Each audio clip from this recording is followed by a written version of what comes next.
Foi um homem de contradições. Um romântico e um clássico. Um apaixonado e um bárbaro. Misantropo e generoso. Orgulhoso e folgazão. Numa época de revoluções políticas e estéticas, Brahms manteve-se fiel à tradição remontada a Mozart, Beethoven e Mendelssohn, tudo fazendo para preservar as formas clássicas dos seus venerandos mestres, atualizando-as com o seu cunho. Escreveu ao longo da vida 4 sinfonias, 2 concertos para piano, 1 para violino, inúmeras sonatas e música de câmara. Declaradamente ateu, até nas missas teve sucesso, faltando-lhe apenas o campo da ópera para se afirmar como um mestre em todos os géneros. Talvez não por acaso fosse esta a arena do seu opositor por excelência, Richard Wagner. Apesar de toda a riqueza da sua música, tem sido já notada a característica tonal que dela emana, como se Brahms soubesse que a tocha do passado já não tivesse futuro. Durante toda a sua vida, foi o guardião da chama, dessa chama crepuscular de uma era dourada que o destino apagou consigo. Exploremos um pouco melhor a vida deste gênio extraordinário.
À semelhança de tantos outros grandes compositores, Brahms tinha a música no sangue.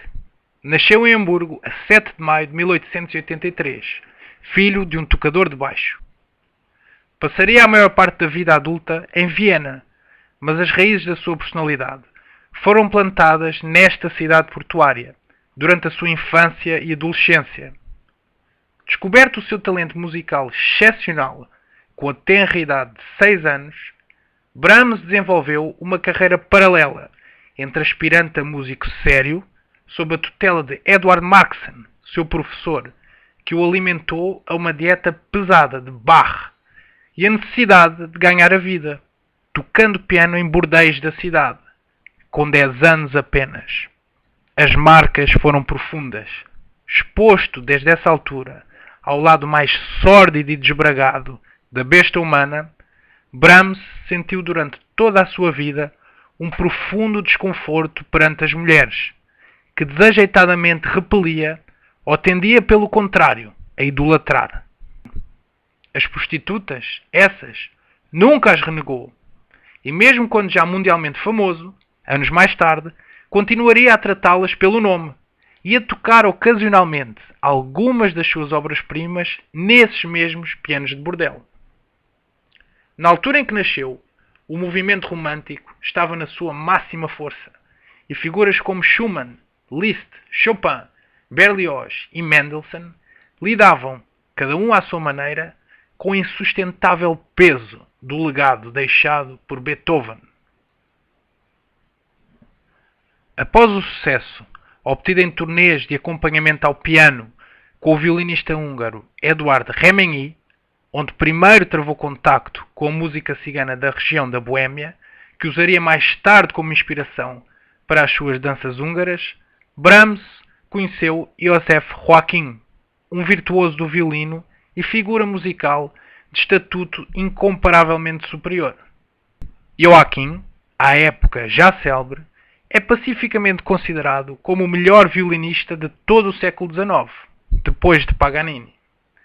Tendo reconhecido em Brahms um gênio, em potência, apresentou-o a Liszt, que residia então em Weimar.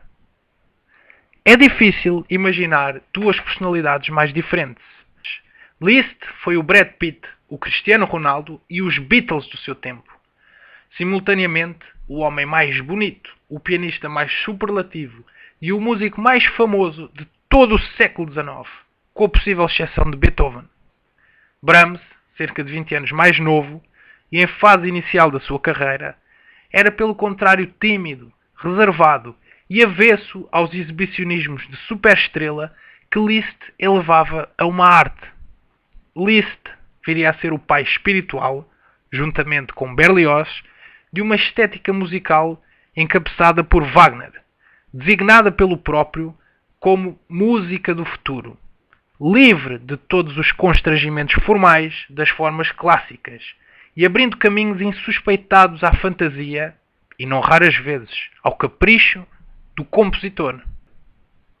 Por se opor a isto, Brahms viria a ser catalogado como um reacionário musical, um dinossauro de formas estéreis e acabadas, que Beethoven esmagara definitivamente com o seu gênio inalcançável e que era preciso superar. Brahms viria a tornar-se, efetivamente, a par de Beethoven, o mais popular e o mais sublime dos compositores sinfónicos. Nenhuma das suas 4 sinfonias apresenta qualquer fraqueza. E é difícil classificá-las por ordem qualitativa. São, todas elas, obras acabadas e perfeitas. Mais à vontade nas formas abstratas do que nos enredos dramáticos e mitológicos wagnerianos ou nos poemas sinfónicos de origem lisztiana, Brahms é um compositor para quem a estrutura avulta sobre os efeitos e o enquadramento sobre o polimento. É provavelmente o único compositor da história para quem a frase, por ele proferida, não importa se uma composição é ou não bela, ela deve ser perfeita, faz total sentido. Brahms é ainda o mais germânico de todos os compositores. Nele convivem de forma invulgar e por vezes desconcertante a ordem mais planeada e o caos mais imprevisto. É um Mercedes, mas também um bárbaro.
por intermédio de Joseph Joachim que Brahms conheceu Schumann, o grande compositor alemão, que viria a desempenhar um papel fundamental na sua vida.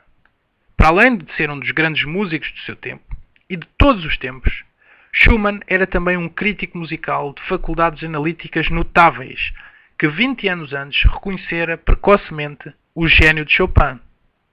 Após a visita de Brahms, Schumann prontificou-se a escrever um artigo histórico para a sua revista, Nova Revista Musical, na qual o aclamava como a jovem águia, a esperança da música germânica. Mas para além de constituir um modelo a imitar, Schumann tinha também para Brahms outros atrativos, nomeadamente a sua mulher, Clara, uma das pianistas mais famosas do século XIX e possuidora de uma beleza estonteante. Brahms, que como vimos tinha uma relação ambivalente relativamente às mulheres, apaixonou-se fulminantemente. A partir de então, a figura de Clara esteve para sempre no seu imaginário, como uma inspiração inatingível, a qual toda a vida idolatrou. A breve trecho, porém, a tragédia atingiria a família Schumann. Robert, que sempre dera mostras de instabilidade mental, caminhava a passos rápidos para a loucura, culminando com a sua tentativa de suicídio no Reno. Foi internado num manicômio, onde viria a morrer em 1856.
Foi na sequência desta tragédia que Brahms compôs a sua primeira grande obra orquestral, o Concerto para Piano em Ré menor.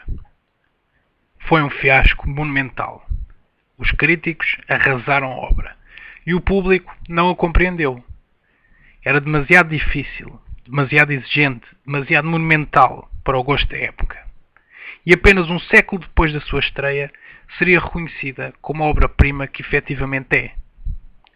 No entanto, apesar do fracasso, os dados estavam lançados.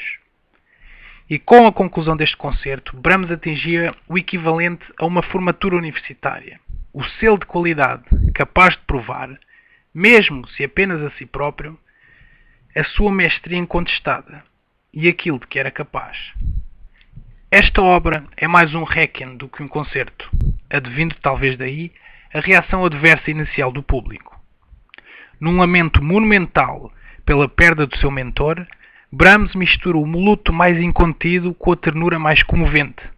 É difícil não ver neste contraste uma confissão ardente pela sua paixão por Clara, evidente na primeira intervenção do piano, precedida pelo tema do luto e da loucura, dedicado a Robert Schumann.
Este tema de Clara aparece recorrentemente ao longo do primeiro andamento, sempre em violento contraste com a atmosfera trágica e carregada que permeia todo o movimento.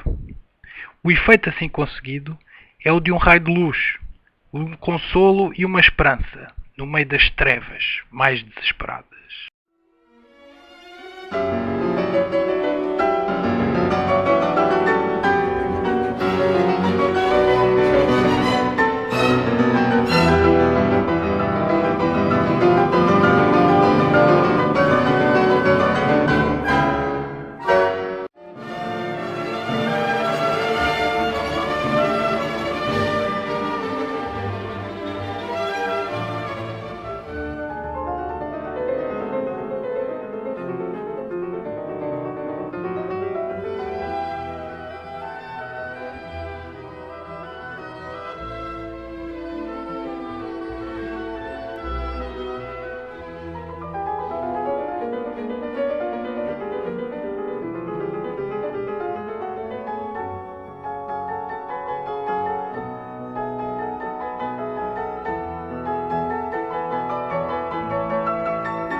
Mas o que Brahms tinha para dizer não se esgotava neste contraste. Destacado entre o turbilhão de sentimentos que certamente então assaltavam o espírito do jovem compositor, estava o peso da culpa. Não uma culpa consumada e externa, mas aquela, bem mais tormentosa, que se esconde e cala nos corações. Nenhuma outra explicação pode ser encontrada para a esmagadora avalanche de comoção e fúria que encerra este primeiro andamento, onde os temas da loucura, do amor, da morte, da culpa e da frustração se misturam de tal modo e numa torrente de som tão arrasadora e decisiva que é impossível não se concluir que Brahms está a espiar a sua alma ao mundo, oferecendo a um público indiferente, com o coração nas mãos, toda a ignomínia e peso do seu segredo, no exercício de exorcismo mais impressionante e formidável de que há memória em toda a história da arte.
Depois disto, era hora de partir.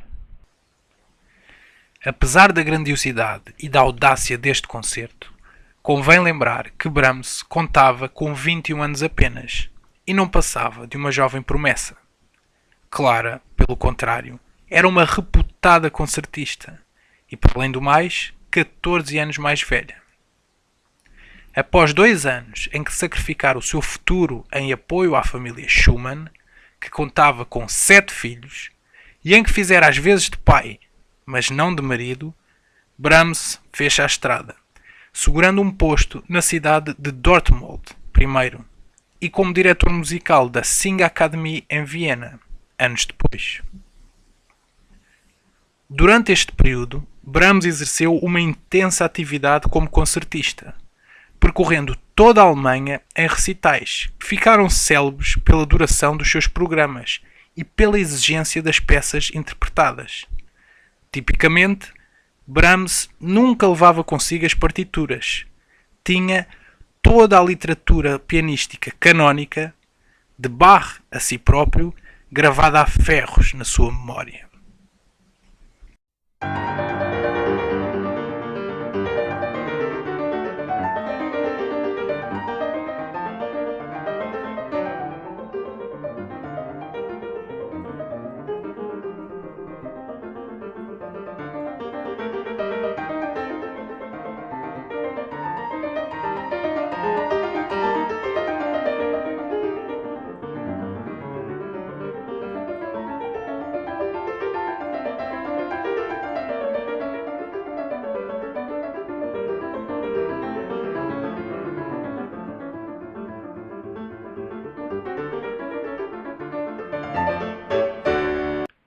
Foi num destes concertos, em Leipzig, que conheceu a jovem Agatha von Siebold, de quem se viria a tornar noivo.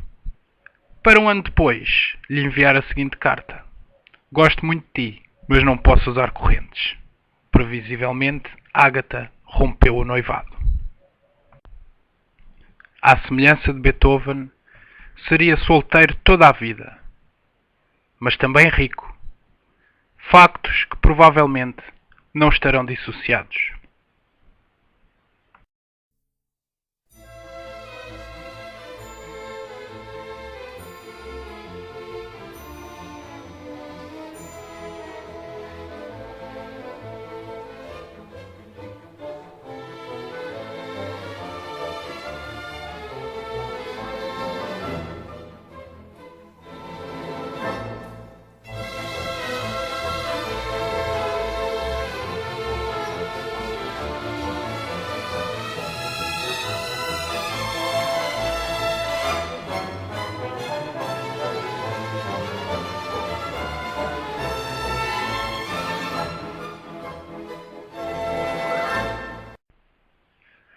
Foi durante este período também que Brahms recebeu a triste notícia da morte da sua mãe.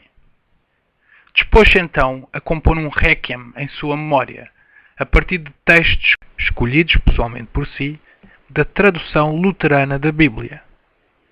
Nascia assim o Requiem alemão, a obra que o catapultou para o sucesso, considerada por muitos, ainda hoje e durante a sua vida, como o seu magnum opus. Trata-se de uma composição tão poderosa e duradoura que seria utilizada quase 150 anos depois para chorar os mortos do ataque terrorista mais cobarde e infame da história da civilização.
Viena era então a capital multicultural do poderoso Império Habsburgo, a organização política mais influente da Europa continental.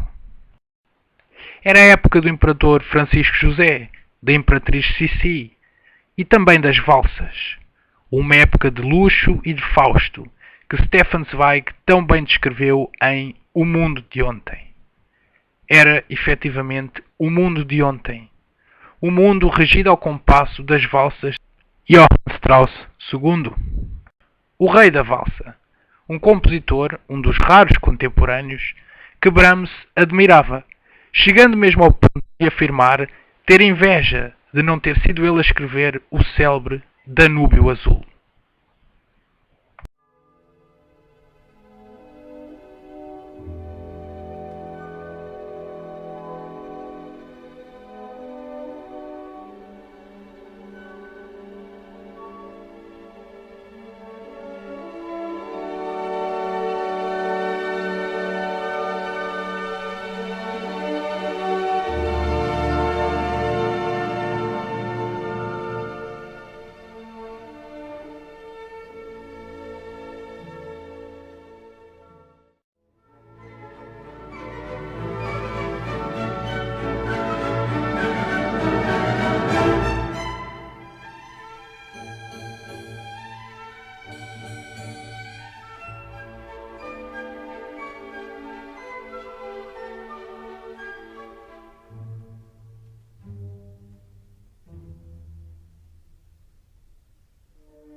É fácil perceber o apelo da música de Johann Strauss para Brahms. Tem aquele timbre aveludado, a orquestração luxuriante e facilidade melódica tão cristalinamente discerníveis também no estilo do alemão.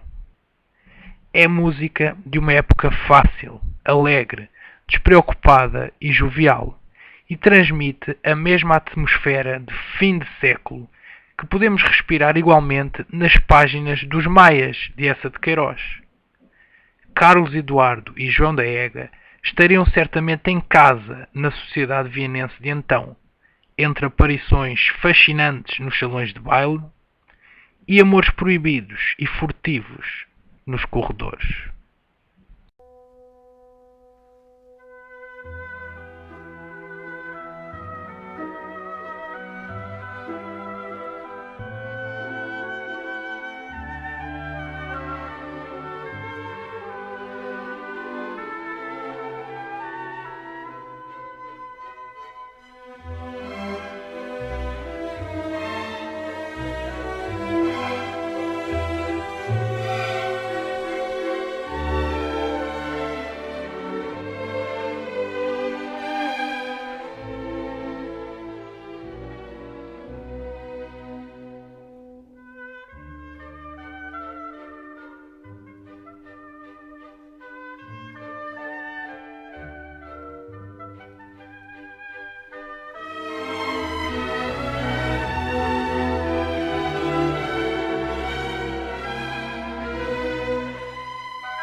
Mas Brahms nada tem a invejar relativamente a Johann Strauss, não obstante tratar-se de um compositor de primeira água. Entre as características mais negligenciadas pela crítica quanto à sua obra está um sensualismo extremo, que por vezes faz até lembrar o tango. É a música de um solteiro, mas não de um monge.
A sua verdadeira competição, porém, não estava no presente, mas no passado. O seu nome? Beethoven. Nunca em nenhum outro criador de peso comparável terá sido a célebre noção adiantada pelo crítico literário Harold Bloom acerca da angústia da influência sido sentida de modo tão assumido e agudo como no caso de Brahms em relação a Beethoven. Não fazes ideia do que é, escrevia Brahms a um amigo por esta época, ter de ouvir constantemente os passos daquele gigante a ecoarem nas minhas costas. E para que não o esquecesse, tratou de colocar um gigantesco busto de Beethoven, pendurado, omnipresente, do alto da parede na retaguarda do piano, onde compunha.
complexo era tão grande que Brahms demorou cerca de 22 anos a escrever a sua primeira sinfonia, que estreou já com a idade de 43.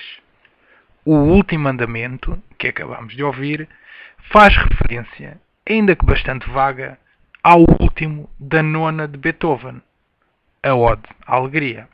Isto mesmo referiram inclementemente os críticos, atirando que se tratava da 10ª Sinfonia de Beethoven, um elogio venenoso, ao qual Brahms retorquiu, virando as cartas à mesa.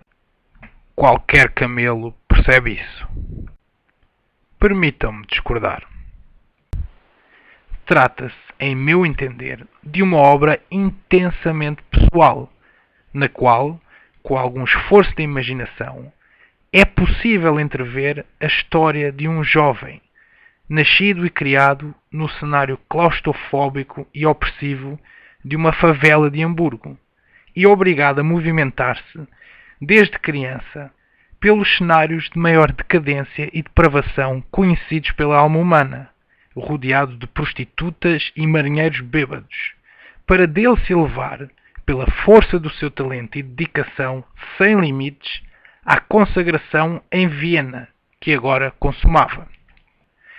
É aliás assim que interpreto esse célebre tema do quarto andamento, não como um novo ou reciclado hino ou ode à alegria, mas sim à cidade de Viena, que com as suas tradições, a sua alegria, a sua ordem e o seu longo lastro cultural tão bem combina com a personalidade de Brahms.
Mas desengane-se quem pense que Brahms é apenas um epígono de Beethoven. Não obstante as já mencionadas emoções de violenta força e paixão que tão fantasticamente irrompem das suas páginas, Brahms é também um compositor capaz de expressar uma ternura e um lirismo imaculados. Dá-nos por vezes a sensação de estarmos a ouvir um avô sentado à lareira, contando-nos histórias de um outro tempo.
Após o esforço titânico da primeira sinfonia, seguiu-se, logo no ano seguinte, a segunda, que parece ter sido criada com o grau de dificuldade inversa. O que antes fora difícil, tornava-se agora fácil. A própria música reflete esta ligeireza de espírito, e a pena de Brahms torna-se mais melodiosa, alegre e festiva. Foi por esta altura também que inesperadamente deixou crescer a barba, que as gerações posteriores associam à sua imagem, para, nas suas palavras, não mais ser confundido com um ator ou um padre. Aos amigos estupefactos, que inicialmente o não reconheceram, apresentou-se como Herr Direktor Müller. Mas a verdade é que em tudo, cada vez mais se assemelhava ao Pai Natal.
Foi por esta altura que Brahms se fixou definitivamente em Viena, estabelecendo-se como maestro do recém-fundado Musikverein, em pleno coração da cidade, que rapidamente se tornaria, e mantém-se ainda hoje assim, como a sala de concertos mais prestigiada do mundo. Aliou a carreira de concertista e compositor à de maestro, onde obteria estrondosos sucessos. Brahms foi também um dos primeiros musicólogos da história, contando entre a sua coleção infinita de partituras obras tão diversas como a dos mestres esquecidos do Renascimento e até uma partitura autografada de Richard Wagner, que parece ter-se arrependido mais tarde da sua generosidade e pediria a Brahms que lhe a devolvesse. A relação de Brahms com Wagner era complexa. Mantinham-se ambos a uma respeitosa distância, numa mistura de admiração e rivalidade. O facto curioso é que ambos se reclamavam, ou eram tidos como, herdeiros de Beethoven. Wagner via na Nona Sinfonia, com a inusitada adição do coro, nas suas próprias palavras, a redenção da música do seu elemento particular, rumo a um reino da arte universal. Percurso esse que pretendia continuar com as suas óperas, que descrevia como obras de arte totais. Brahms era, como vimos, um tradicionalista, que via nos constrangimentos das formas clássicas tradicionais não as imposições arbitrárias de uma receita de museu, mas os meios disciplinadores da criação indispensáveis para a verdadeira liberdade de expressão artística. É, no fundo, a mesma situação aplicada à música que podemos encontrar na poesia, entre, por exemplo, os sonetos camonianos e os chamados versos brancos de Fernando Pessoa. As disenções entre brahmsianos e wagnerianos eram o equivalente, na segunda metade do século XIX, às posições irredutíveis que encontramos hoje entre adeptos de Cristiano Ronaldo e Lionel Messi. Consoante um conhecido ou um amigo se declarasse partidário de uma ou outra facção, um julgamento irresistível de caráter era imediatamente formado, capaz mesmo, em alguns casos mais fanáticos, de conduzir às mais gravosas consequências. As coisas complicaram-se ainda mais quando o pedante e submisso maestro Hans von Bülow, no entanto de grande prestígio, para além de pianista virtuoso, que estreou mundialmente o primeiro concerto para piano de Tchaikovsky, cruzou as linhas inimigas, passando de devoto ardente da religião wagneriana para uma adoração não menos arrebatada de Brahms, quando aquele lhe roubou a mulher, Cosima, a filha de Liszt. Não deixa de ser altamente simbólico, todo este caso, à época, escandaloso. É que Wagner, universalmente proclamado como um dos criadores mais originais da história da arte, deve muito mais a Liszt do que aquilo que os seus admiradores gostam de reconhecer.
O que Wagner realmente pretendia era o cinema.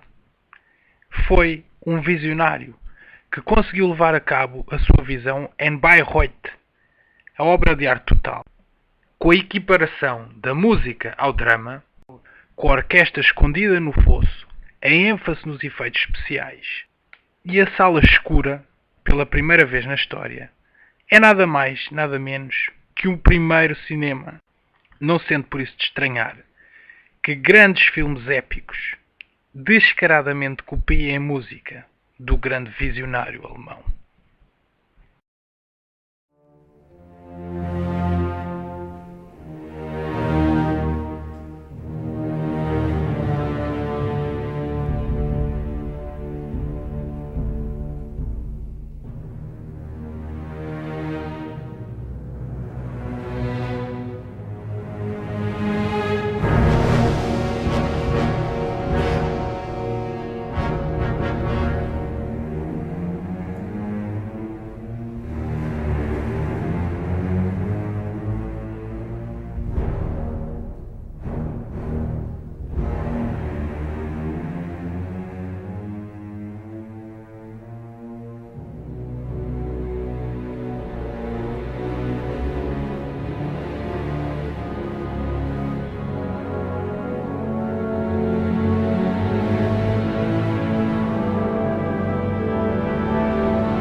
Este foi um período altamente produtivo para Brahms, compondo em sucessão uma série de obras-primas consecutivas, durante mais de uma década. Em 1879, escreveu o seu concerto para violino, talvez o melhor de sempre, durante uma estadia em Itália. Foi estreado pelo seu amigo Joseph Joachim. A mistura de grandeza heroica de inspiração beethoveniana, o lirismo sensualista mediterrâneo e aquele brilho tonal tão característico de Brahms conferem a esta obra uma riqueza única e uma musicalidade inesquecível.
Seguiu-se, 2 anos depois, nova obra-prima, o segundo concerto para piano e orquestra.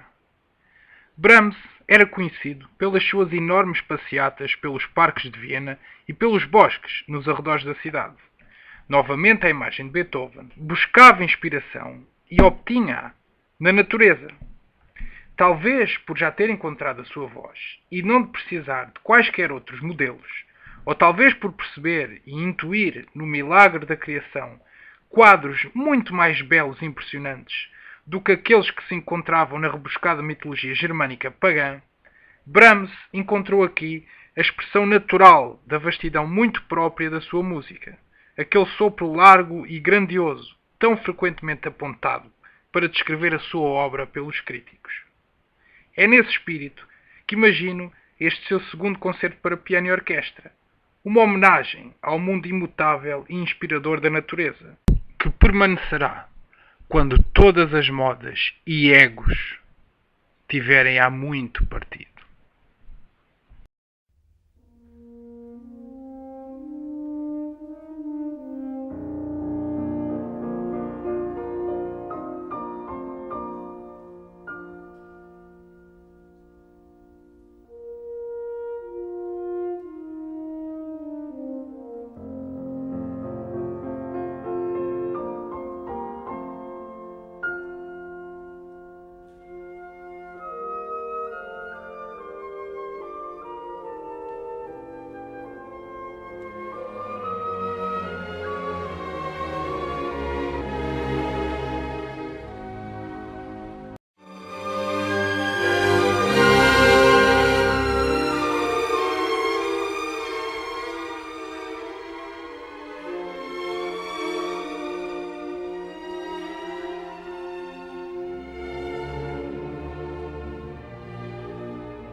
Mas, como disse outrora o grande escritor russo Ivan Turgenev, a alma humana é um bosque profundo, e a alma de Brahms estava carregada de fantasmas, que ameaçavam por vezes fazê-lo submergir e perder essa grande batalha entre a ordem e o caos que continuamente travava dentro de si.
Assim foi Brahms caminhando, isolado pela estrada da vida, rumo à sua estação derradeira.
Mas a sua obra-prima máxima é, em minha opinião, a Terceira Sinfonia.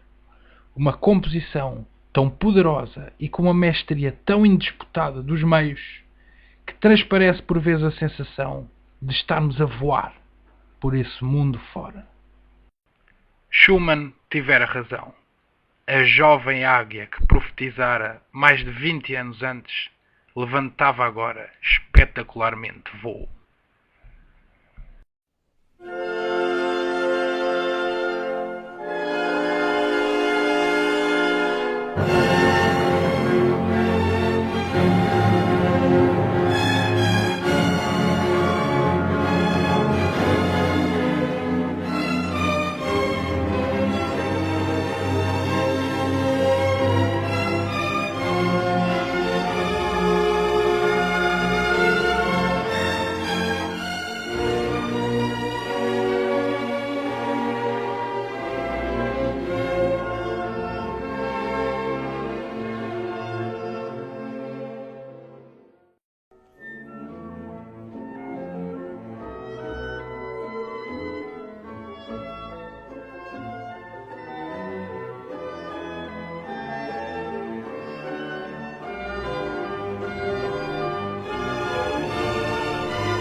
Brahms era efetivamente uma figura muito difícil de definir.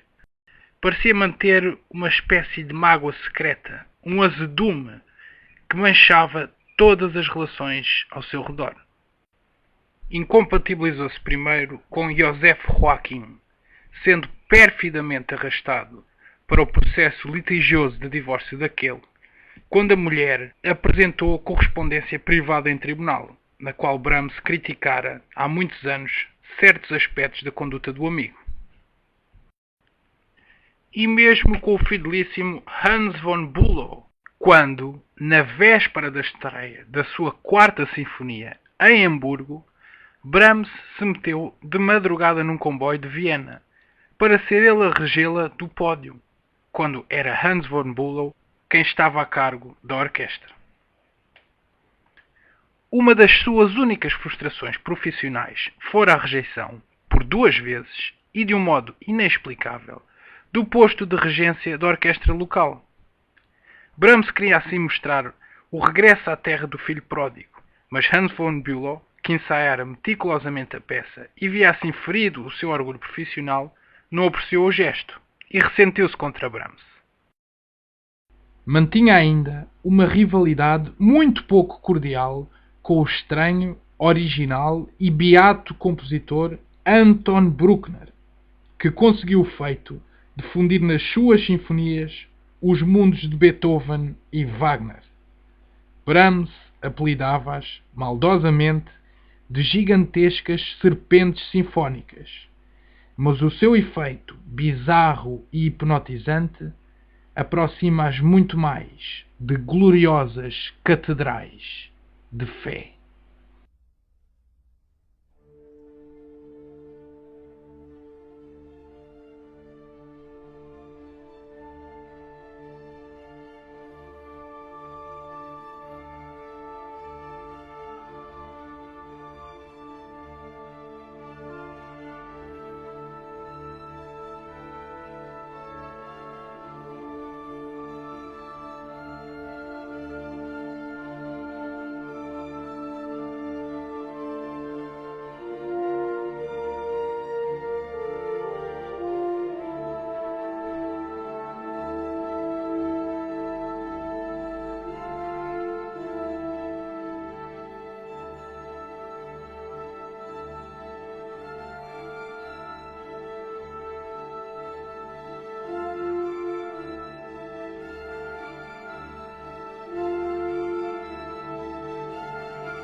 Mas Brahms também sabia ser generoso. Era um homem capaz de pequenas e grandes ações de altruísmo abnegado, tais como benzer-se ao entrar numa igreja, apesar de ser ateu, por respeito aos crentes, ou, mais importante ainda, de colocar a sua fama e fortuna ao serviço de jovens compositores talentosos em dificuldades financeiras. Promoveu incansavelmente a causa de um jovem músico da Boémia, atual República Checa, providenciando-lhe uma bolsa para estudar em Viena e assegurando, através do seu editor, a publicação das suas obras. Tratava-se de Antonín Dvorak, que viria a tornar-se um dos sinfonistas mais populares de sempre e que ficou para sempre gato a Brahms, tal como este ficara outrora em relação a Schumann. Os dois homens encontraram-se pela última vez já perto do final da vida de Brahms, durante a estreia da 9ª Sinfonia de Dvorak em Viena, depois de uma turnê de retumbante sucesso pelos Estados Unidos. A propósito, embora tenha sido expressamente concebida para celebrar e cortejar as glórias do Novo Mundo, não é menos verdade que o espírito desta obra se enquadra perfeitamente para ilustrar a grande gesta dos descobrimentos portugueses. Algo que, segundo sei, nenhum compositor português teve até agora a arte ou a inteligência de fazer.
Contam-se ainda inúmeras histórias acerca dos romances ou paixões fugazes de Brahms, mas não é menos certo que este sempre proclamou, orgulhosamente, recorrer a prostitutas, talvez por as considerar mais honestas e menos narcisistas do que aquele tipo de mulher, nascida no século XIX, a que Schopenhauer classificava pejorativamente como damas.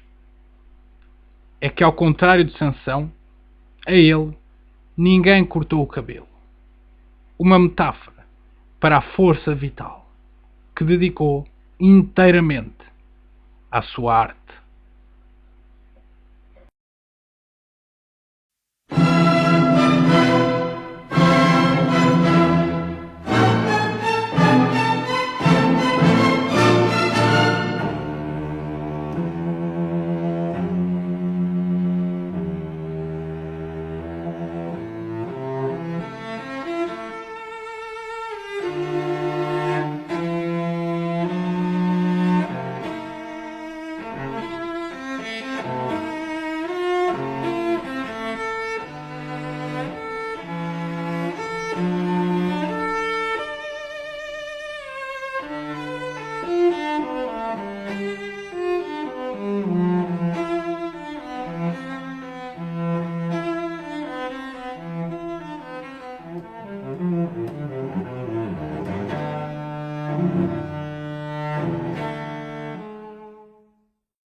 em 1896, recebeu a notícia da morte de Clara, que o deixou tão confuso ao ponto de se enganar no comboio e perder o funeral. Muitos anos atrás, após a morte de Robert Schumann, haviam viajado para a Suíça, onde consta que ela lhe pedirá a ele em casamento. Como Brahms ordenou a destruição da correspondência entre ambos, nunca saberemos ao certo. A verdade, porém, é que se encontrava agora devastado. Sobreviveria a Clara pouco mais de um ano, vindo a morrer em 1897.